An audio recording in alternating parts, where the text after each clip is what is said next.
there, learner. Ever heard the saying, it's the human element that throws a wrench in the works? Hmm, I think I've heard that one before. Well, today's deep dive tackles exactly that. Oh, interesting. We're diving into human factors and maintenance, going way beyond just nuts and bolts thanks to this research paper you sent. Get ready to see how people, yes, people, can make or break even the most well-oiled machines. I mean, we all get that machines need regular checkups, right? Right. But what about the technicians doing the checkups? Yeah. Their skills, their stress levels, the flickering lights in their workshop, it all adds up. Absolutely. This paper dives into that often overlooked human factor, uncovering how everything from individual psychology to organizational structures influences reliability, safety, and how smoothly things actually run. Okay, so let's unpack this human factor. The paper doesn't waste any time, highlighting that while tech is obviously key, Of course. it's people who make it work. Right. And humans, well, we're not exactly known for being perfect, are we? It's true. Errors are inevitable. This paper defines human factors as a combination of someone's physical and mental state, their skills and experience, and the environment they're working in. All these things affect their ability to keep those assets in tip-top shape. And here's the kicker.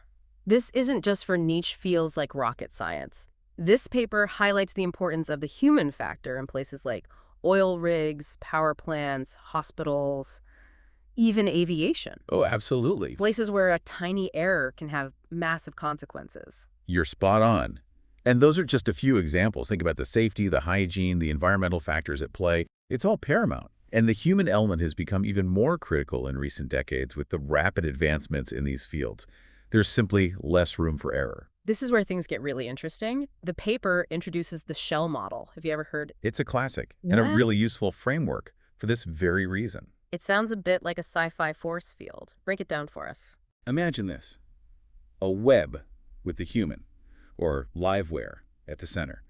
They're constantly interacting with the hardware, the equipment, software, think procedures, instructions, and the environment.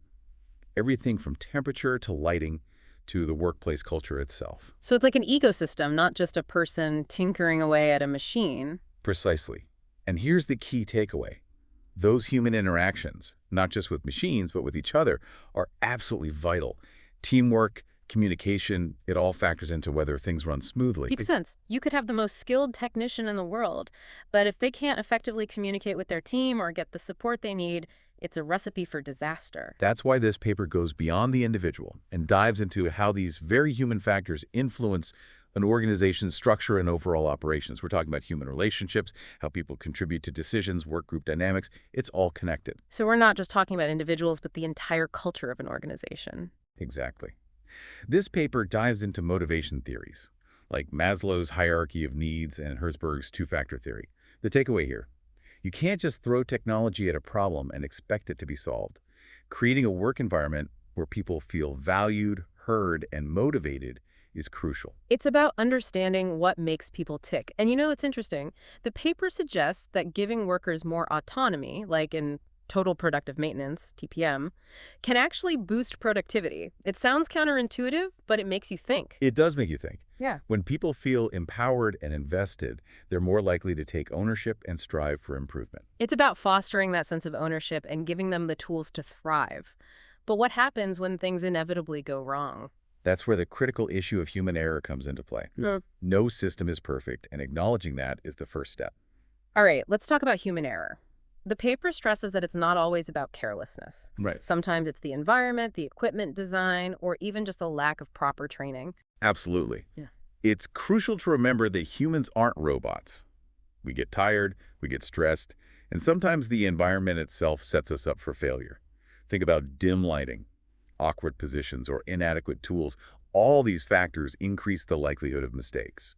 And those mistakes have a ripple effect, impacting reliability, availability, maintainability, and safety, what the paper calls RAMs, right? Yeah. These are the foundations of a well-functioning system, and even a small human error can throw them out of whack. Exactly. It's not just about fixing things quickly, it's about getting it right to prevent small hiccups from turning into major disasters. That's where the human element of maintainability comes in. This paper was eye-opening when it mentioned how different people take different amounts of time to complete the same task. And it's not always about skill, is it? Not at all. It's a combination of factors. The paper breaks it down into personal factors like motivation, experience, physical condition. Then there are conditional factors, which are all about the specific work environment. And finally, broader environmental factors like noise, lighting, and even the temperature. So asking a technician to service an airplane in a blizzard is going to take a bit longer than on a sunny day. Precisely. It's common sense, but we often overlook these environmental influences. And this ties into the concept of anthropometric analysis, which the paper highlights as being essential for effective design. Anthropo what now? Don't worry, it's not as complicated as it sounds.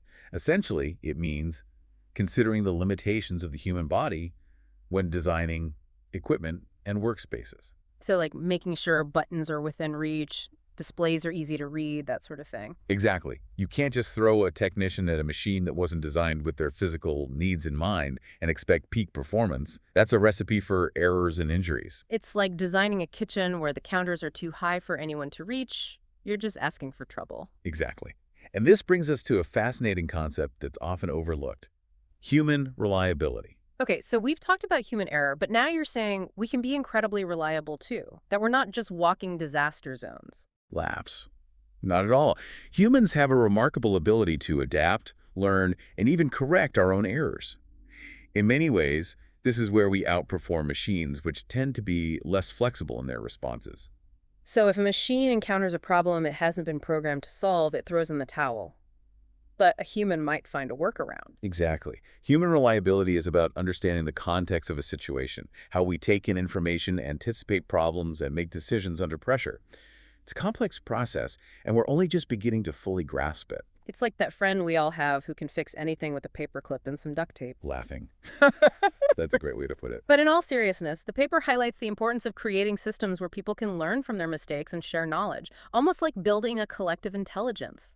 It's about teamwork and maintenance, where everyone learns from each other's experiences. Exactly. Tapping into that collective knowledge and experience is where the real magic happens.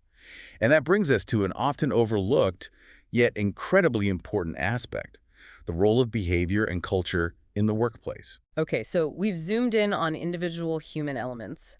Now we're looking at the bigger picture of workplace culture. How does that fit into all of this? Think of it this way. You can have the brightest minds and the most advanced technology, but if your workplace is filled with negativity, competition, and distrust, it's going to poison the well. You're saying even the most well-intentioned maintenance efforts can be sabotaged by a toxic workplace. Precisely. The paper delves into specific behaviors that can make or break a maintenance team: ownership, motivation, morale, even unconscious biases can rear their ugly heads. It's not just about technical training. You need to cultivate a positive and supportive work environment.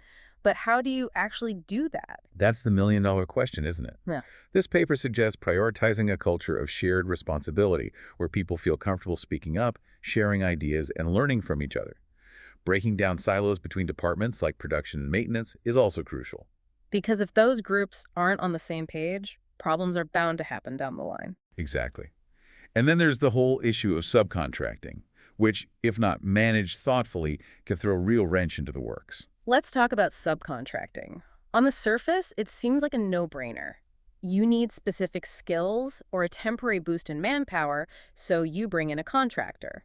But the paper points out that it's not always that simple. It's not as straightforward as it seems. Subcontracting can have a ripple effect of unintended consequences if not handled carefully. Like what? Give us the inside scoop. Well, morale can take a hit. If existing employees feel like their jobs are on the line, it breeds resentment and anxiety. Makes sense. It's like bringing in a ringer to your team you'd feel threatened too. Exactly. Then there's the potential for communication breakdowns. Contracted workers might not be as familiar with company culture or the specific equipment, which can lead to miscommunication and errors. It's almost like speaking different languages. So how do you overcome that? Subcontracting isn't going away anytime soon. It's not. In fact, the paper emphasizes that strategic alliances with specialized companies can actually be beneficial. So it's not all doom and gloom with subcontracting. Not at all. These alliances can inject valuable knowledge, enhance efficiency, and even boost morale when done right. It's about striking a balance between using external expertise and nurturing the human factors that are crucial for a cohesive and successful team. It's about making sure everyone feels valued and integrated, whether they're a seasoned employee or a contractor brought in for a specific project. You've got it. And that takes clear communication, well-defined contracts, and a commitment to making everyone feel like they're part of the team. We've talked about how vital these human factors are, but how do you measure something like morale or ownership? You can't just pull out a measuring tape for those. You're right, it's not an exact science. However, the paper suggests going beyond traditional metrics. What kind of metrics? Give us an example. Instead of just looking at the number of work orders completed, you might ask, do you feel a sense of ownership over the equipment you maintain? Or do you feel like your contributions are valued by the company? It's about understanding the why behind the what. Precisely. Creating an environment where people feel safe to share their honest thoughts and feelings is crucial. And that requires trust, which doesn't happen overnight. This paper got me thinking. We often fixate on the hard skills of maintenance, the technical know-how, the tools, but neglect those equally important soft skills. Absolutely. Communication, teamwork, problem solving, adaptability. These are essential for any field, but especially maintenance. It's like that saying, hire for attitude, train for skill. I like that. And this ties into the paper's emphasis on managing knowledge within a maintenance team. Knowledge management. That sounds very official. Break it down for us. What does it mean in practice? Think about all the experience and expertise within your team. When someone leaves, are you capturing that knowledge? Or does it just disappear? It's like losing a valuable library every time someone retires. Exactly.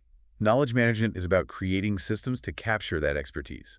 Think mentorship programs, training manuals, or even regular knowledge-sharing sessions where team members can learn from each other. Making that knowledge a shared resource instead of something locked away in someone's head. You got it. And this all ties into the concept of continuous improvement, which the paper identifies as a characteristic of a mature organization. Mature organization. That sounds intriguing, like the wise old sage of the corporate world. Chuckles. You could say that. In the context of this paper, a mature organization is one that's constantly striving for improvement. They have strong communication, embrace new ideas, and have systems to track progress and learn from mistakes. They're not resting on their laurels. They're always looking to improve. Exactly. It's an ongoing journey, not a destination. It's like adopting a growth mindset. You don't achieve good and stop.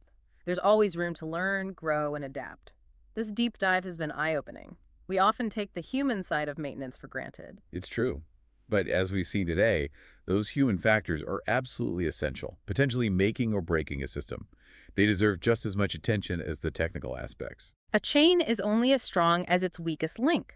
And often, that weak link isn't a faulty part. It's overlooking the human element. I couldn't have put it better myself. And on that note, we're going to take a quick pause to gather our thoughts and dive even deeper into the fascinating world of human factors in maintenance.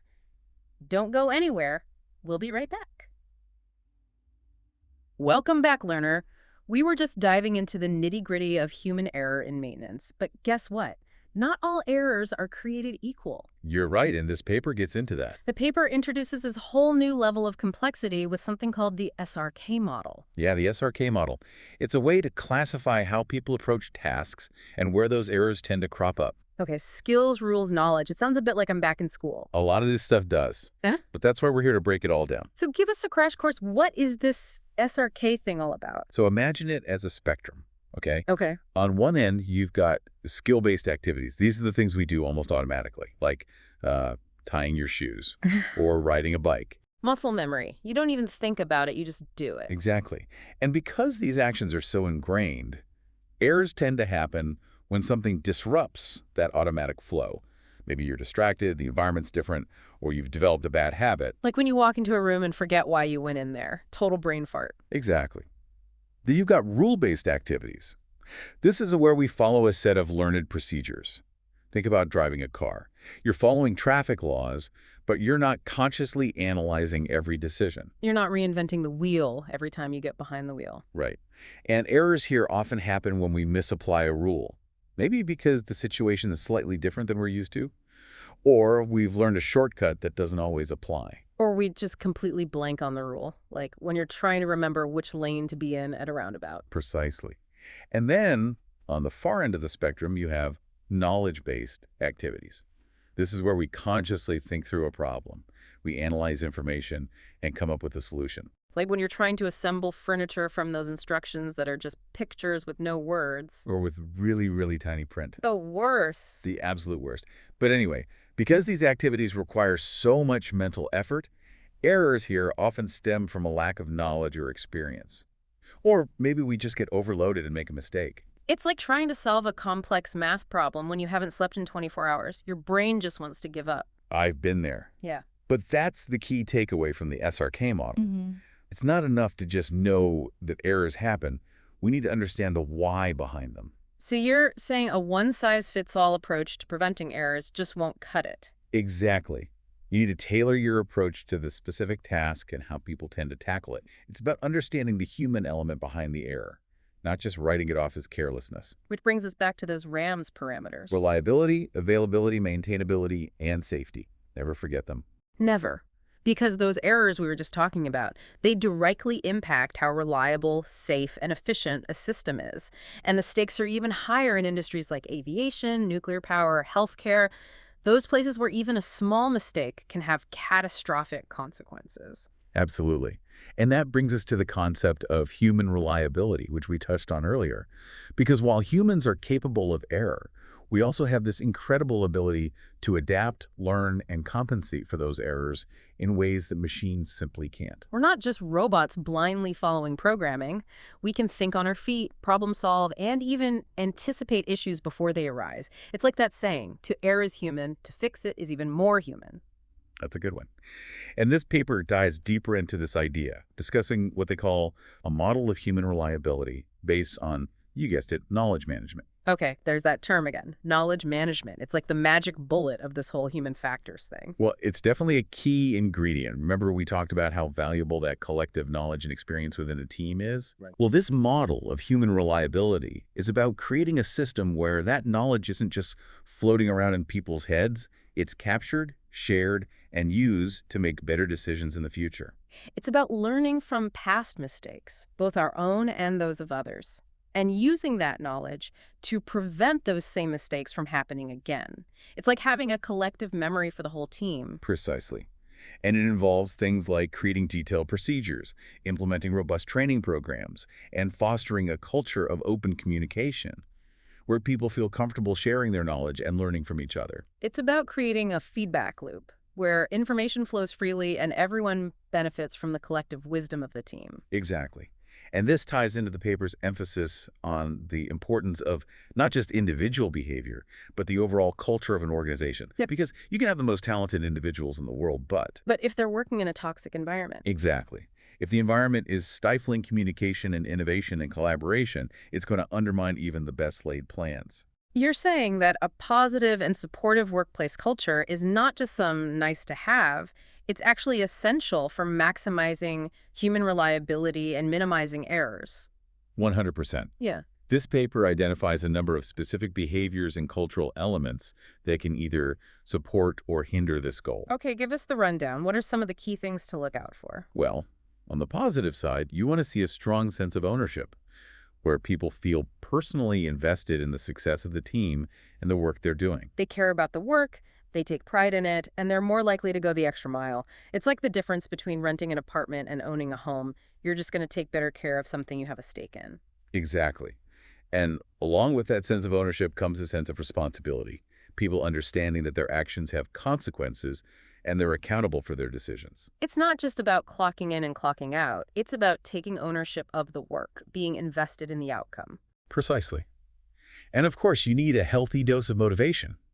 People need to feel like their work has meaning, that their contributions are valued, and that they have opportunities for growth and development. Because nobody wants to feel like they're just spinning their wheels. Right. And this ties into the importance of positive morale, that sense of camaraderie and shared purpose that can really elevate a team. When people enjoy working together, when they feel supported and respected, it makes a world of difference. It's like the old saying, teamwork makes the dream work. But of course, it's not always sunshine and rainbows. What are some of the red flags? Those negative behaviors that can really poison a workplace. Well, unfortunately, there are quite a few. The paper mentions things like resentment, protectionism, even envy, prejudices. all of which can undermine teamwork and create a toxic environment. It's like a petri dish for negativity. So how do you prevent those things from taking root? Because they can be insidious, spreading like a virus if you're not careful. It's true, and there's no easy answer. But this paper stresses the importance of addressing these issues head-on. It's about creating a culture where people feel safe to speak up, where their concerns are heard and addressed, and where there are clear channels for resolving conflict constructively. It's about creating a culture of trust and respect where people feel valued and heard. Because if people don't feel like their concerns are being taken seriously, they're more likely to retreat into those negative behaviors, the resentment, the protectionism, as a way of coping. Exactly. And that's where strong leadership comes in.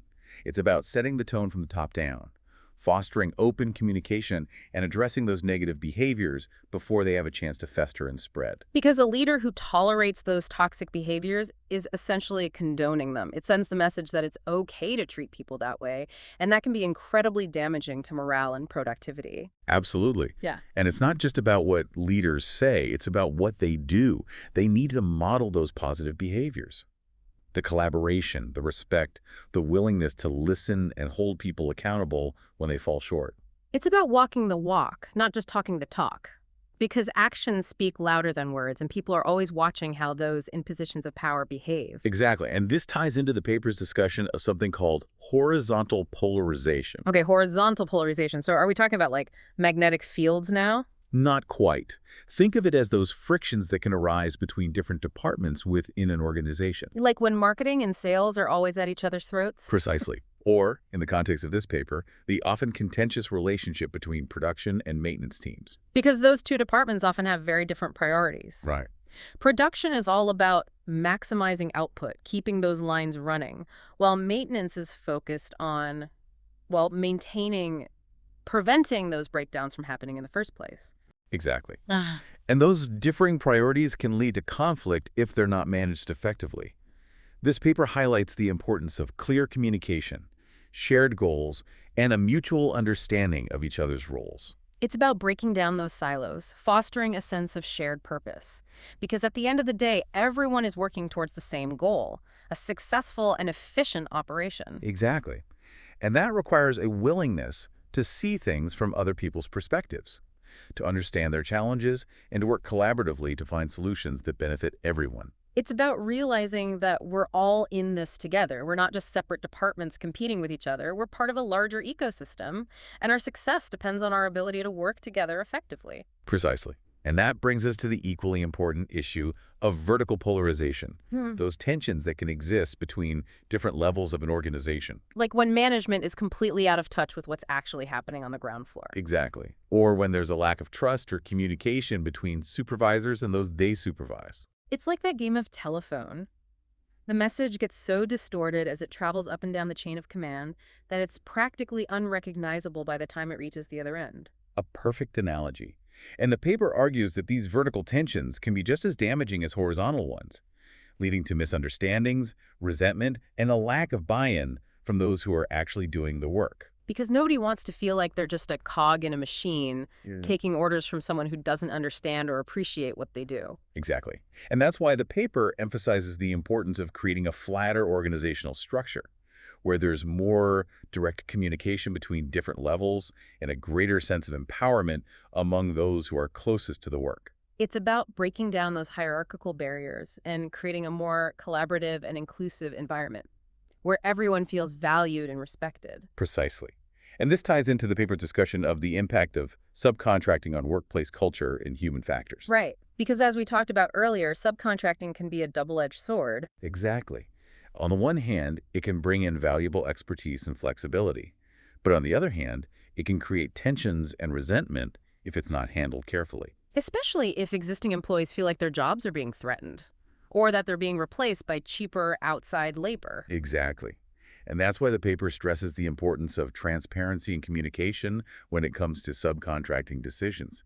It's about involving employees in the process, explaining the rationale behind those decisions, and addressing their concerns openly and honestly. It's about treating people with respect and acknowledging the impact that those decisions can have on their livelihoods and their sense of job security. Precisely. And it's also about ensuring that contracted workers are properly integrated into the team. and the workplace culture. They need to feel like they're part of the team, not just outsiders brought in to do a job. Exactly. That means providing them with the same training and support as regular employees, making sure they understand the company culture and values, and fostering a sense of collaboration and mutual respect. Because at the end of the day, a team is only as strong as its weakest link, and that includes contracted workers. Precisely. And this brings us to the crucial question of how we actually measure these human factors. Because it's one thing to talk about the importance of morale, ownership, and a positive workplace culture, but how do you actually quantify those things? Right. It's not like you can just whip out a ruler and Yeah. measure someone's level of motivation. Exactly. It's not an exact science. Yeah. But the paper does offer some intriguing suggestions.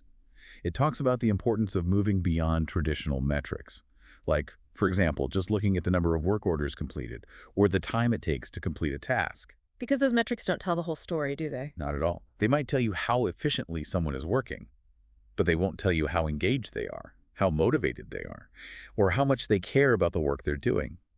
And those factors can have a huge impact on the overall success of a maintenance operation.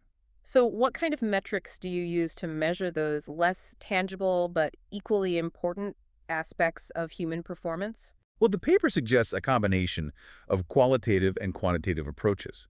On the qualitative side, it talks about the importance of things like regular feedback sessions, where managers and supervisors can get a sense of how employees are feeling, what their concerns are, and what motivates them. It's about creating a dialogue, a space for open and honest communication, where people feel comfortable sharing their thoughts and feelings. Exactly. And it's not just about those formal feedback sessions. It's about creating a culture where those conversations are happening all the time, organically. Where people feel comfortable going to their supervisor or their manager with a concern or an idea without fear of being shut down or dismissed. Precisely. And then, on the quantitative side, the paper suggests using surveys and questionnaires to gather data on things like employee satisfaction, engagement, and perception of the workplace culture. It's about gathering that data in a more systematic way so you can track progress over time and identify areas where you need to focus your efforts. Exactly. And the paper also talks about the importance of using a variety of data sources, not just relying on what employees are telling you, but also observing their behavior, looking at things like absenteeism rates, safety records, and even just the general atmosphere of the workplace. It's about looking at the big picture, connecting the dots, and using all of that information to create a more holistic and accurate picture of how those human factors are impacting your maintenance operation. Exactly. And it's not about finding a single magic metric. It's about using a combination of approaches to get a more nuanced and complete understanding of the human element. Because at the end of the day, people are complex creatures, and there's no single number that can fully capture their motivations, their feelings, or their potential. Precisely. And that's why it's so important to take a holistic approach to managing human factors, one that recognizes the complexity of human behavior and the importance of creating a workplace culture that supports, empowers, and values its people. Because when people feel valued, respected, and supported, they're more likely to be engaged, motivated, and productive. And that's a win-win for everyone involved. So we've established that measuring those less obvious human elements is crucial, but it's not as easy as, say, just tracking work orders. So then how do you actually cultivate a workplace where those more, well, human, positive factors can thrive? It's about going beyond just training and procedures. Okay, so what are we talking about here? It's about fostering an environment where knowledge isn't just something people possess, it's something that's actively shared, built upon. This paper really dives into the idea of building a knowledge-sharing culture, and it's fascinating stuff. Now, when I hear knowledge-sharing culture, I'm picturing like a super serious corporate summit where everyone's glued to their laptops, frantically taking notes. Right, I can see it. But thankfully, it's not quite that intense in reality. So what does it actually look like in practice? Think about how we learned growing up. It wasn't just from textbooks and lectures, right? Definitely not. We learned by watching others, by asking questions, trying things out, and yes, even making mistakes along the way. That whole learning by doing thing. So you're suggesting we take that same hands-on approach and apply it to the workplace. Exactly. This paper really highlights the power of mentorship, where those more seasoned team members, they share their wisdom, their practical know-how with those newer to the field. It's about building those relationships, creating learning opportunities that are both formal and informal. I can picture it now, like a veteran mechanic taking a newer recruit under their wing, showing them all the tricks of the trade. That kind of knowledge, you can't learn that from a manual. Absolutely. It's Oh. invaluable. Yeah. And then, of course, there are formal training programs, which this paper really does emphasize as a vital part of, well, all this knowledge management we're talking about. So, no matter how much hands-on learning you do, you can't just throw people into the deep end and expect them to magically know everything. Investing in their development, providing the right tools and resources, it's essential. If you want people to truly excel, you gotta set them up for success. Couldn't agree more. Think about it. Technical manuals, Mhm. online resources, even just regular team meetings where everyone shares their insights. It can be so beneficial for this kind of knowledge sharing. And that brings us, I think, to the final and maybe most important takeaway from this whole paper. Hit us with it. What's the big finale? This idea of organizational maturity. Organizational maturity. Okay, I'll be honest, that sounds like something I'd find in a self-help book, like the company's on this quest for enlightenment or something. But it does have a certain ring to it. But I promise you, this concept is actually very practical. In this context, we're talking about an organization's ability to adapt, learn, continuously improve. So it's not about being the biggest or the oldest. It's about how effectively you learn, how you evolve as an organization, always growing, always getting better. Exactly. And the paper actually breaks it down, outlining these 5 key aspects of organizational maturity when it comes to maintenance: commitment, social and cultural aspects, communication, Mhm. tools and methodologies, and then how those things interact. Wow, that's quite a mouthful. So give us the SparkNotes version. What does a mature organization actually look like in practice? Okay, picture this. A mature organization, everyone's on the same page. Shared vision. Everyone's committed to continuous improvement. Open communication. They're using data to track their progress, constantly looking for ways to get better. They're not just fixing problems, they're preventing them. So it's about being proactive, not reactive, Mm. anticipating problems before they arise, learning from mistakes, pushing for better efficiency, safety, reliability. It's about always moving forward, always getting better. Absolutely. This paper argues that this kind of mature organization, it's not just a bonus, it's crucial in today's world. Things are changing so fast that if you're not constantly adapting and evolving, you're falling behind. You snooze, you lose, as they say. Exactly. And this all ties back to those human factors we've been talking about. Achieving that level of organizational maturity requires a real, concerted effort to understand and manage those human elements. So for our listeners out there, what's the big takeaway? What's the one thing you want them to walk away with after today's deep dive? Because it's so much more than just go fix that machine, isn't it? It really is. It's about empowering the people who keep those systems running. It's about taking a step back and saying, okay, how can we, in our own workplaces, create that environment where people feel valued, supported, motivated?